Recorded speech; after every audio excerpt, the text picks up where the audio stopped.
कामरान सुल्तान है। सवाल ये है कि लाइफ कोचिंग क्या है।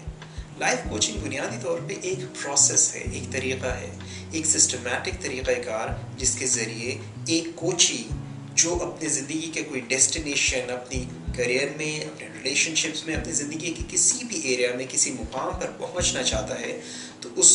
मुकाम तक किस तरह पहुंचे, उसको जो कोच गाइड करता है, उस गाइडिंग का जो प्रोसेस है, जो तरीक़ाकार है, जो एक इंतहाई सिस्टमैटिक तरीक़ाकार है, उस सिस्टमैटिक तरीक़ाकार को लाइफ कोचिंग कहा जाता है। मिसाल के तौर पे आप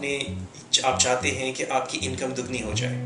आप कोई कारोबार कर रहे हैं, आप अपनी इनकम बढ़ाना चाहते हैं, आप अपनी सेल्स बढ़ाना चाहते हैं, मगर आपको समझ में नहीं आ रहा कि सेल्स किस तरह से बढ़ेंगी। आप मौजूदा हालात, अपने इर्द गिर्द वाक़यात की वजह से अपने आप को तंग महसूस करते हैं। एक लाइफ कोच आपको गाइड कर सकता है कि आप उन तमाम हालात के बावजूद, इन तमाम मुश्किलात के बावजूद किस तरह से अपनी इनकम को इंक्रीज़ कर सकते हैं, अपनी सेल्स को डबल कर सकते हैं, या अपनी ज़िंदगी के किसी भी दूसरे एरिया में इसी तरह से कोई भी प्रोग्रेस हासिल कर सकते हैं।